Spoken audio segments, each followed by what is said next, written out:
BRS ఎమ్మెల్యేలకు కాంగ్రెస్ గాలం ఇది 100% జరుగుతూనే ఉన్నది. ఎమ్మెల్యే ప్రకాష్ గౌడ్ తో పొన్నం ఎమ్మెల్యే ప్రకాష్ గౌడ్ తో మంత్రి పొన్నం భేటీ, సీనియర్ నేత స్వామి గౌడ్ ఇంట్లో సమావేశం, పార్టీలోకి ఆహ్వానించినట్టు సమాచారం.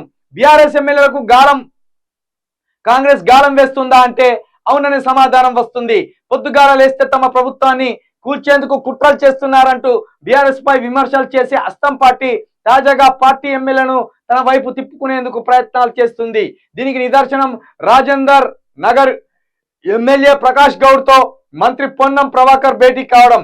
కాంగ్రెస్ ఫోకస్ చేసిన ఎమ్మెల్యేలో రాజేంద్ర నగర్ ఎమ్మెల్యే ప్రకాష్ గౌడ్ ముందు వరుసలో ఉన్నట్టు తాజా రాజకీయ పరిణామాలు చెప్తున్నాయి. 10 నుండి 12 మంది బీఆర్ఎస్ ఎమ్మెల్యేలను నయానో భయానో లొంగ తీసుకొని కాంగ్రెస్ పార్టీ తమ అరాచక రాజకీయానికి తెరలేపుతుంది. ఇక్కడ కేసీఆర్ చేసిన పొరపాటు ఏంటంటే, కేటీఆర్ అన్నాడట కదా, ఇంకొక 30 మంది ఎమ్మెల్యేలను మార్చేద్దాం, మనం గెలుస్తారు, ప్రజలకు మన మీద విశ్వసనీయత ఉన్నది, కొత్త ఎమ్మెల్యేలను పెడదామంటే కేసీఆర్ ఒప్పుకోలేదట. నిజంగా ఒక 30 మంది కొత్త ఎమ్మెల్యేలను కనుక పెడితే కాంగ్రెస్ ఎక్కడో చిత్తు ఓడిపోయేది.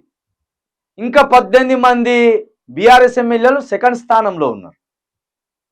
18 నుండి 25 మంది సెకండ్ లీడ్లోకి వచ్చి ఓడిపోయింది.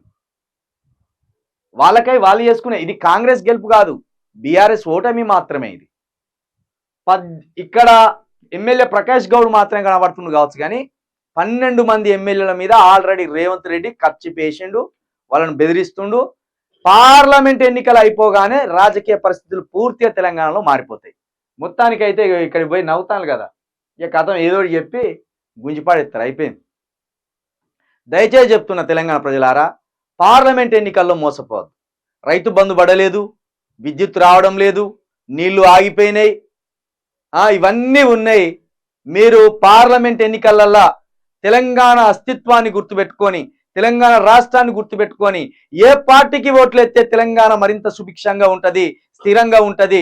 మన రాష్ట్రానికి ప్రపంచవ్యాప్తంగా గుర్తింపు రావాలంటే తెలంగాణకు సంబంధించి తెలంగాణ పార్టీలో ఉండాలి. మరొకసారి అంటాను, నేను బీఆర్ఎస్ మాత్రమే అంటలేను, ఇంకో తెలంగాణ పార్టీ పెట్టండి, తప్పేమున్నది.